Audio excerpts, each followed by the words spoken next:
time, I wasn't close enough with my friend's family to attend the funeral comfortably, but I stayed at their house to wait for them to get back. That way we could hang out and I could be there to support them. My friend left their house around 6 p.m. with their other 2 family members, leaving me at the house completely alone. Fast forward to around 10 p.m. and it's starting to get pretty late. I'm basically expecting my friend to be back at any second. My friend's dad was a construction worker and always wore his steel-toed boots that were really loud as he walked around the 1-story house with the wooden floors. But my friend also has steel-toed boots as they have the same profession and requires them to both wear them.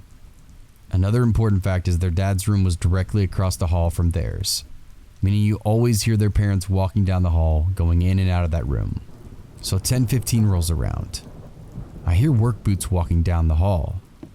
I get excited because I was getting extremely bored waiting for my friend, and knew it was finally them coming home.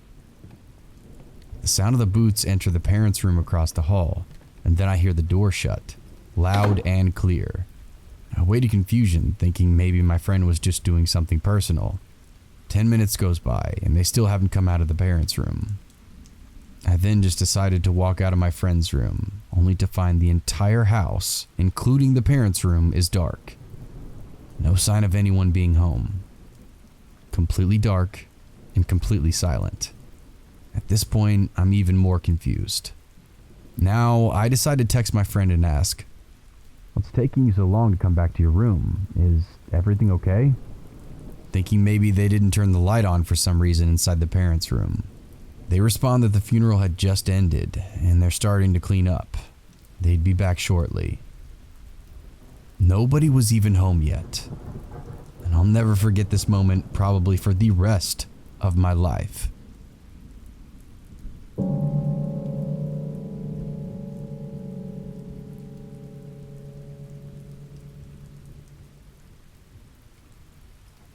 My boyfriend, a 23 male, and I, a 23 female, recently decided that we wanted to take a new tent we bought on its first trip. The tent was one that hooks up to your car to provide more storage space, and we were definitely excited to try it out. We had planned a kayaking trip for the next day at a kayak rental shop. It was supposed to be a nice, inexpensive outdoorsy weekend getaway. We tend to book things last minute, so all the state parks and professional campgrounds were full. This led us to a website that is essentially an Airbnb for campsites. The place we chose was a 100-foot-acre property just 20 minutes south of the kayak shop. Of all the sites in this area, it was described as having working bathrooms, showers, and it allowed for campfires, and all the sites were car accessible. This is important for a car-dependent tent, obviously. This site was also the most reviewed in the area with 3 5 out of 5 star reviews. The area was very rural, so we did not think much of the low number of reviews for any of the other campsites. The renter was Mary, who only ever texted us updates but seemed very sweet. We started out on our 2-hour drive a bit later than anticipated, which put us behind the 11 a.m. time we had originally informed the host. But we tried to keep her updated with our new schedule. She just told us to let her know when we arrive at the address. So when we arrive, we are greeted with the barn from the pictures. It had those string lights all over it and seemed fairly new. And it just gave a nice feel to it. We sat in the car for a minute or two, struggling with cell service to text the host to let her know that we had arrived. 10 minutes after our text finally sent, a sweaty man who appeared to be in his 60s pulled up in an ATV. He lets us know that he's the father-in-law to Mary. She is busy taking care of the seasonal harvest and sent him instead. He lets us know that we can take the car anywhere on the property and offered to show us around in the ATV. My boyfriend, visibly uncomfortable, declines the offer and asks a few more questions about the woods and how far into them we are allowed to take the car. Anywhere. There are no designated campsites. We can go anywhere. And the ATV man offers to help pull my car out even if it got stuck. So we asked one final question about the cell service. He jokes and said that if we're from around here, we'd know and understand that the reception works better on one side of the barn than the other. Well, I am from around here and thought it was funny. But once he said that, I realized he didn't have any ounce of an accent for quote unquote here like he should. Eventually, he leaves and we begin exploring the property on foot. The barn is nice and maintained. It was fully lit in the middle of the day, with the string lights decorating the interior too. It is insulated and has a working kitchen. The only warning we got was to not drink the water. It seemed like the type of place that would host a small 50-guest wedding. We walked past the shed out by the barn to get the trails that ran through the woods. After going for a hike that my car would have never survived, we decided it might be best just to camp by the small creek. We chose a spot on the side opposite of the barn. We were still within walking distance, but we used my car as a buffer to feel a bit more isolated. After we chose our spot, we went into the main town to eat and walk around. We messaged Mary about the fire policy, and she tells us that they will deliver a fire ring to the barn for us to take to camp. Once we arrive back at the barn about an hour and a half from nighttime, we drive by the barn and the lights had all been turned off. We assumed maybe it was just on a timer as to not waste energy or money. We also noticed that the fire ring had still not yet been delivered. We start up the grueling 30-minute setup in the sticky heat and reward ourselves with a sit in the air-conditioned car. We notice it looks like it's about to rain, so my boyfriend and I pull out a card game and wait for it to pass while still inside the car. Thankfully, it only lasted around 10 minutes or so, but by now the sun was beginning to set. The tent held up nicely, thankfully, so we felt okay leaving it for a second. Needing to use the bathroom, we start walking back towards the barn. As we cross the creek, we hear what sounds to be like someone in the shed moving things around. Definitely a bit unsettling, but I tell my boyfriend that maybe they used the equipment today, and it's just sitting in there making that crackling cool-off noises that they would sometimes do. When we get back to the barn, the lights are still off, but the fire ring is actually there now. So we go inside to make sure the power is off, and it's not just the lights outside. None of the light switches will work, so we assume the power is cut. Again, maybe it's just on a timer, no worries. As we step out of the barn and get maybe 10 feet away, we hear a hum in the distance to the opposite side of the shed. The power to the barn is restored. We change direction to use the bathroom. As soon as we step inside, the power cuts once more. Now I start to get a weird feeling, and I can tell my boyfriend has it too. I look to him to say, "Maybe they're just watching us." I immediately follow up with, "No, that's a lot worse." As we walk back outside, the lights turn on. My boyfriend says that we need to leave, and I have that same gut-wrenching primal fear. We put the ring back by the barn since we'd moved it only about 10 feet.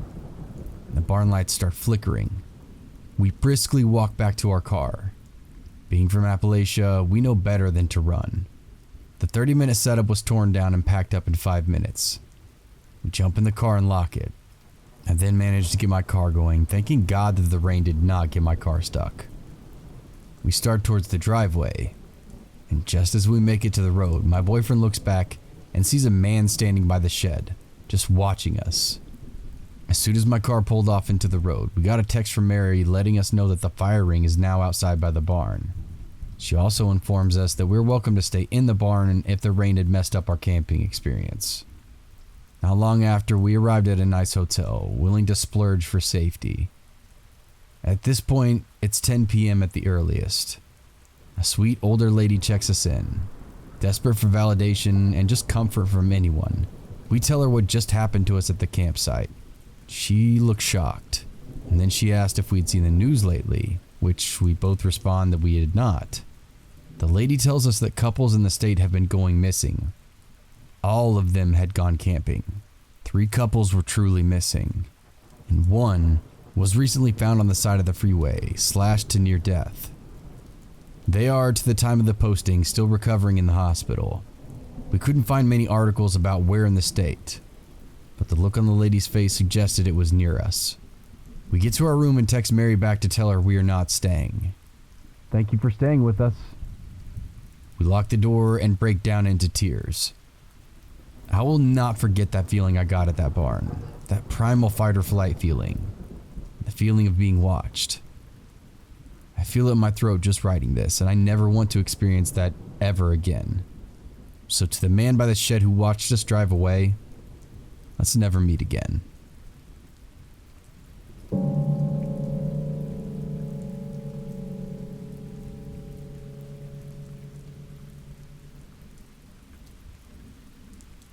story happened about 2 years ago when I was 19, and my foster sister Kira was 16. For the sake of this story, it's important to note that I was a female presenting and hadn't come out as trans yet, nor was I presenting myself in an overtly masculine style at the time. It was the summer before I went to college, and I mostly lived with my mom and Kira except for every other weekend, or then I'd stay with my dad. Now, summers where I am can get really hot and humid, so we had a bad habit of waiting to walk the dogs until around 6 or 7 p.m. because that's when it'd be cooler but still light outside. On this particular evening, Mom wasn't going to be home until way later, though I don't remember the exact reason why. So it was up to me and Kira to walk the dogs by ourselves, unless we wanted our younger dog Samson to throw temper tantrums due to pent-up energy.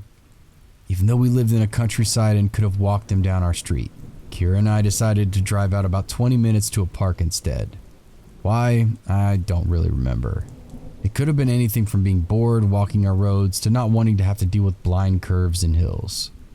Whatever the reason, at around 7:30 p.m., Kira and I harnessed our 2 dogs, packed them up in the car, and drove to the park.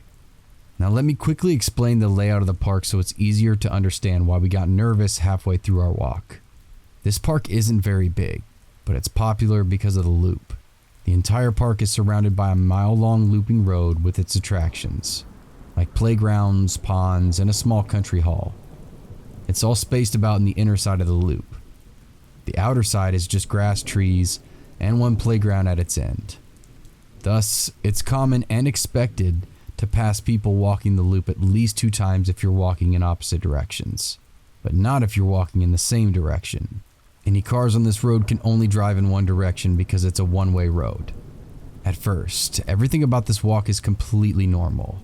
I parked the car, we clipped our dogs to leashes, and then we started on the loop. Every so often we'd stop so I could take pictures of our good boys, particularly of Kira trying to wrangle Samson, who pulls like his life depends on it, and weaves around because he wants to smell everything. It was while I was taking one of these pictures that the first encounter happened. A man who looked to be in his 40s walked right past us, walking the same direction we were, up towards the playground on the outer side of the loop. He smiled at Kira, nodded, and then said hello, or cute dogs, something like that, and then kept walking. I honestly didn't think anything of it. We're at a park at the time of day where it's common to walk around due to the cooler temperature. And people where I am are generally pretty friendly. Smiling and saying hi back is pretty normal, no matter who says it. So we smiled back, said hi or thanks, depending on what he said, and that was that. Or so we thought. This man passed us once again, only 10 minutes later, directly across from where we'd seen him previously. And just like he did before, he smiled and said, "Hi." This time, Kira and I looked at each other as he was just ahead of us and shared that, well, that was weird expression. Just 10 minutes earlier, he had passed us walking up towards the playground and subsequently broke off from the loop, and he'd been walking in the same direction as us. This time, though, he'd cut in front of us, and he did it in a way where we had to stop to avoid running into him. Hell, he nearly touched Kira with how close he was walking. That was already weird in itself. The other weird part was him cutting past us in the opposite direction. The only way he could have done that was if he cut across the inside of the loop, since it would have been close to impossible to pass us at our certain point from the other direction if he decided to walk the opposite way of us, rather than the loop us. It came off almost like he wanted us to walk by again.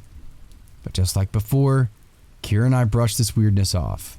The guy could have been enjoying a rambling stroll doing his own thing for all we knew. Besides, we had 2 reasonably sized dogs with us. Who would mess with us? Not even 5 minutes later, this same man passed us once again. This time, cutting so close past us that he nearly brushed shoulders with Kira. Again he smiled, and again he said, "Hi," before walking off. Okay, this was officially the moment I decided that we needed to leave. Sure, it's normal to pass a person at least 2 times walking this loop if you're going in opposite directions, but doing so takes a while. You have to at least get parallel to the spot of the loop where your first passed intersection to see each other once again. Both the time between running into the guy and the location we passed each other didn't match up in a way that didn't look suspicious. Plus, I really wasn't a fan of how he cut across us. The first time, he'd passed us like a normal person walking faster than us would, albeit a little close. The second time, he cut in front of us from the opposite direction instead of walking around us, to the point we had to stop to avoid running into him. Now the third time, he'd walked up right behind us, then did this weird directionally slant walk across the street to go in the opposite direction, cutting us off once more. So yeah, I told Kira to hustle so that we could get to our car and get out instead of doing a second loop, and that's exactly what we did. When we were almost to our car, we noticed a car creeping up along the path behind us. We pulled to the side and stopped to let it pass. But for a second, it stopped too. We assumed it was just getting ready to park, so we started walking again. The car started creeping along behind us soon after we did, so once more we stopped. And again, as did the car. This was when Kira got really nervous. We hadn't seen that middle-aged guy since the third cutoff, so we figured I had overthought the whole thing. But here we were, with this tinted window car acting weird as all hell. Was it the same guy back now with his car? Maybe a different guy? I couldn't tell. Before anything could happen though, another car idled up to us, and whoever it was sped up to the expected 5 miles per hour. We got to our car pretty fast after that and practically picked up the dogs to get them inside of it. Once we got in, we got right out of there. My mistake, however, was neglecting my rearview mirror and the well-advised rule not to drive straight home if you're worried a stranger has taken way too much interest in you. I was anxious, dumb, and primarily concerned with getting home where we could be safe. Because home is safe, right? Nothing bad is supposed to happen to you there. My naive, false sense of security. I think we got home around 8-something. The sun had finally disappeared behind the horizon, but it wasn't fully dark yet. Just that nasty purple color the sky gets before it finally accepts that it's nighttime. Mom wasn't home yet, so we got the dogs some water, locked the doors, and ate a late dinner, and just chilled inside the living room, talking about things that really didn't matter. It was almost 9:30 when the scariest part of this whole ordeal happened. There Kira and I were sitting on different couches, talking about something or other, when we noticed that the ceiling briefly lit up over where Kira was sitting. An important thing to note here is that Kira was sitting on a small couch, with her back to a window that faces the front of the house, while I was sitting on the couch on the opposite wall, where I could see a sliver of the front porch. Due to our long, slightly curvy driveway, it's very common to see lights stream in through that window, then light up the ceiling, fade, then intensify. It simply just means someone's come home. So when the ceiling above Kira lit up, we thought nothing of it, assuming Mom was finally coming back from wherever she had been that night. We didn't take any notice of the light skipping the final arc of someone pulling all the way up the driveway either. We also didn't pay any mind to how long it was taking Mom to come inside. Our mom has a habit of pulling in, then checking her phone for God knows how long before actually coming inside the house. After a couple of minutes, I noticed the small motion sensor light Mom had set up on the table on the porch light up. Again, I could only see a sliver of space based on my position and the curtains. Basically, I could see a small smudge of the table and the rails bordering our porch, but not its stairs or anything approaching the door depending on how they approached it. I really wasn't paying that much attention either because, again, I assumed it was my mom. Right after the light went off, we both heard the storm door open, but we didn't hear anyone pressing the code or jingling the door handle like my mom usually does right away. The moment the storm door creaked open, our 2 dogs jumped up and ran to the door barking like madmen. Samson, our dumb goofball son, who is incapable of hurting a fly, but a pretty big boy, jumps up on his hind legs and scrabbles to find the purchase on one of the small windows in a desperate attempt to see who's outside. Immediately, the storm door slammed shut, and we heard heavy footsteps on the cement of our porch. Calvin started going nuts and jumped up on Kira's couch, standing on its back instead of the cushions to look outside the window. Samson ran out of the room and went out the doggy door that led to the back porch, which has a ramp going down into a fenced-in portion of our yard. I couldn't move. I'd never understood, really, what it meant when people described their limbs turning into lead until that moment. It felt like I didn't even have limbs, like moving wasn't an option. If I moved, I might glimpse something or someone through the windows. Then the person could see me running around the house freaking out and decide to come back after us after all. So I just sat there, my mind steadily going blank as my heart sped up and my limbs still refusing to move. In the game of fight, flight, or freeze, I'm the freezer. Kira, on the other hand, is a fighter. She spins around and looks out the window but can't see anything because the motion light on the porch is way too dark. So naturally, she gets up, grabs a stray dog toy which just so happens to be a tug-of-war rope with the ball on one end and opens the door. I tell her very calmly, shut the door and stay inside. She completely ignores me and stepped out onto our front porch. She comes back inside after not seeing anything. But to my utter disbelief, she disappears into the kitchen, comes back with a knife, and then goes outside again. This time she's gone for a handful of seconds before running back inside and slamming the door shut. Breathless, she tells me she went out a bit into the yard and saw the outline of a man run down the dog kennel we don't use anymore. When she saw him and froze, he moved. This time she listened to me when I told her to lock the door. I managed to call my mom despite my head being empty and my limbs being lead, and she convinced me to get up, make sure all the doors were locked including the basement, and make sure the dogs were inside. After Mom got home and looked around, finding nothing, we called the non-emergency number for the police, not wanting to really bother them in case we were overacting. 2 cops came by and walked our yard and found nothing. We kind of got the sense they didn't believe us, but instead saw us as 2 overexcited girls with exaggerated imaginations. Still, they humored us and told us, after we told them about the park, that if we think anyone might be following us or if someone's acting a little too creepy, not to drive straight home and to check if anyone is actually following you. Then they left. To this day, I'm pretty sure the only people who believe someone with malicious intent came to our home in hopes of finding 2 teenage girls is Kira and me. Though, whether it was the man from the park or not, we don't know. But it's too coincidental, isn't it? The day we have multiple encounters with this guy who goes out of his way to get close to us and a car inch along right behind us, then we almost have an intruder encounter. Plus, there were way too many details that didn't add up to us having overly excited imaginations. We both saw headlights.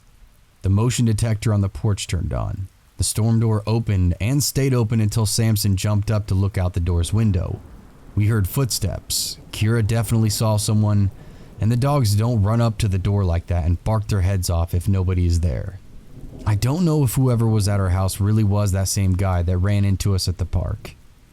If it was, I don't know if the reason he cut in front of us as close as he did was to test how our dogs would react to him. And the dogs not caring at all.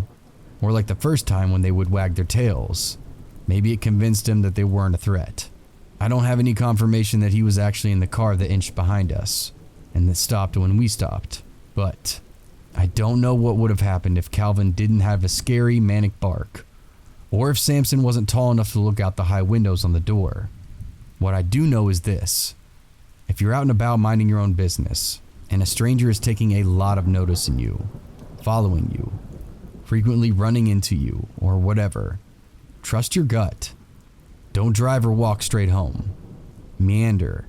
Get to a public space, or just take your time. Pay attention to your surroundings.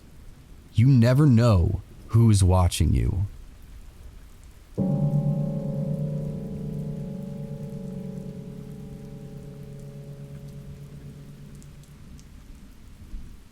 This happened in 2008 when I was 13 years old. I'm now 27 and I'm a female. I remember it like it was yesterday. I lived in Cincinnati at the time and it was January. My middle school was called off due to a snowstorm the night before. I was home alone because my dad and stepmom had gone to work, which meant my little sister was at daycare and my older brother had a dentist appointment.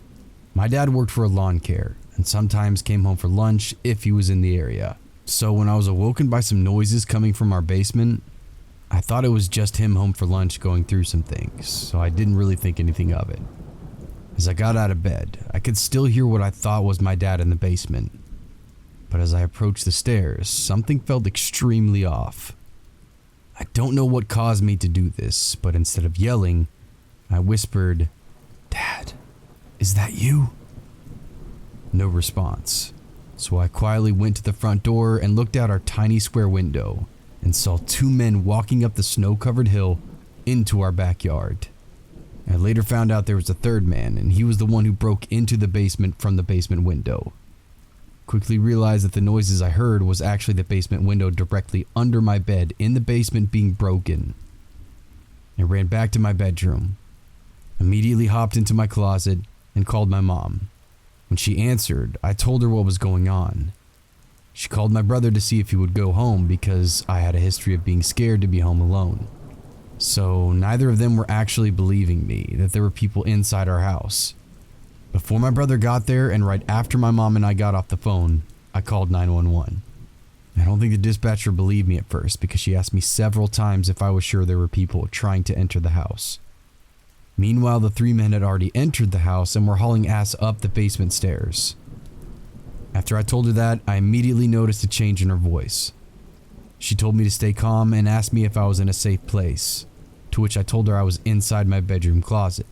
Except the door wouldn't close all the way because, as most teenagers, my room was only clean because I threw everything in it into my closet. So I had to hold my closet door shut.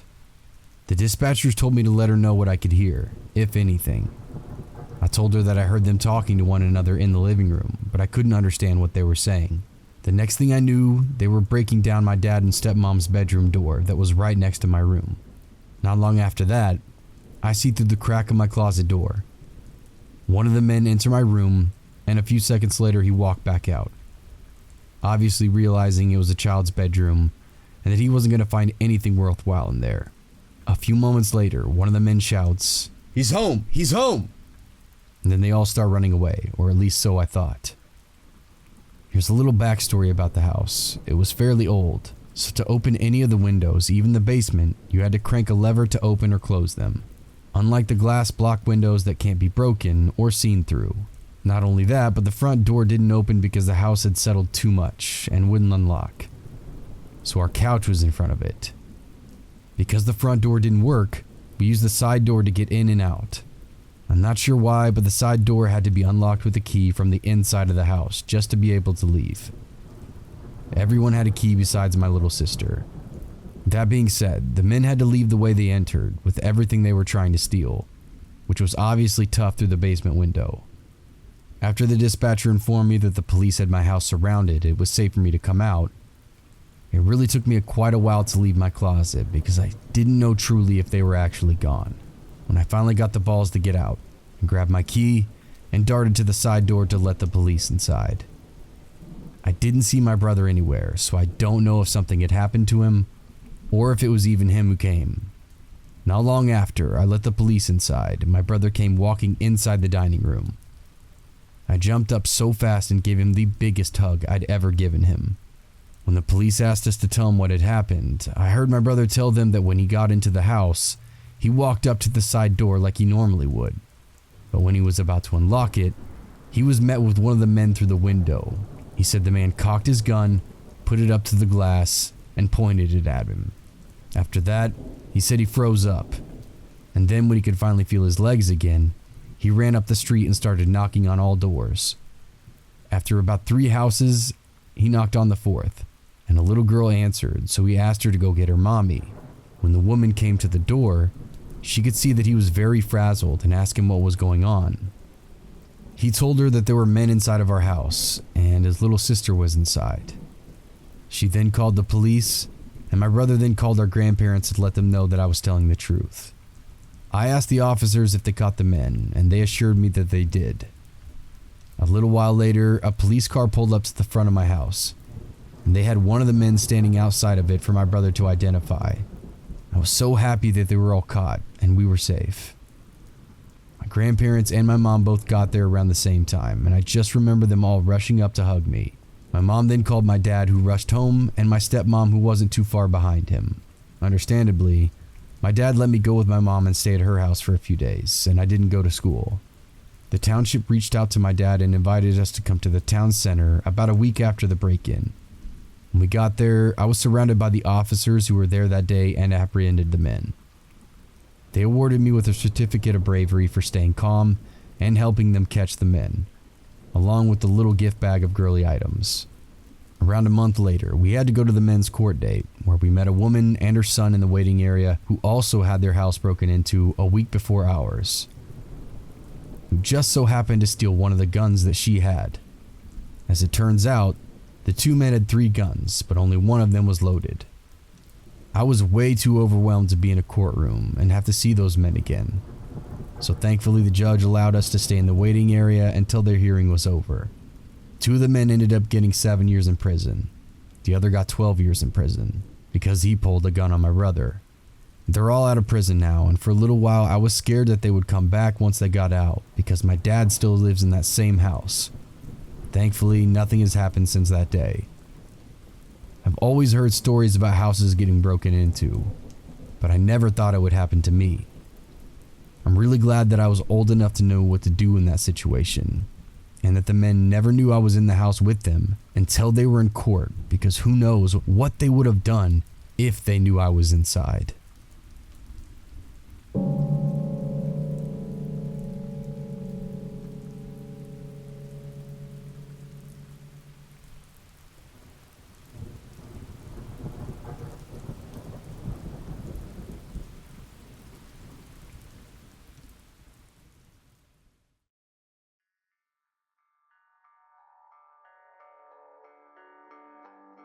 Hey everyone, thanks for listening if you stuck around to this point.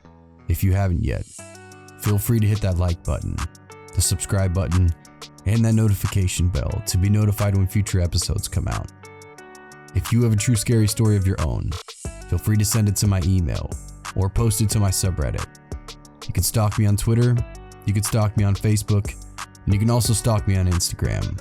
All these links are below. What up, everybody? Sorry it took me so long to do this, but hopefully this makes up for it. It's a little bit longer than I normally do. And I also will be posting another episode Thursday, Friday to make up for not posting last week. So apologize about that. Work has been fucking wild, and I'm working 10 to 12 hour shifts every single day for 6 days a week, and Sunday being my only day off. And I kind of need to spend that day catching up on stuff around the house as well as spending it with my son. So today, luckily, I got a little bit of free time and I was able to knock this out. So hopefully, again, you enjoyed it. If you're still even listening to this, I don't even know if a lot of these people or a lot of the listeners get to this point, or if they give a fuck. They probably don't, but I'm now going to go find out what to eat for dinner. Probably tacos or pizza, because tacos and pizza always sound good.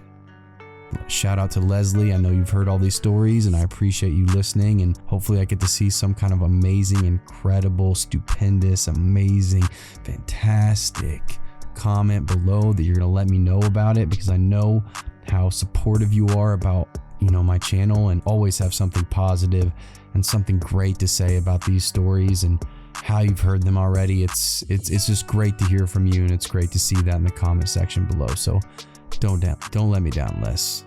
Don't let me down. I'll never let go, Jack. I'll never let go. I think that's it. Make sure you stop by the Poke Center and heal all your Pokemon before you head into Viridian Forest, guys, and maybe pick up a couple of repels. You never know, those could definitely come in handy.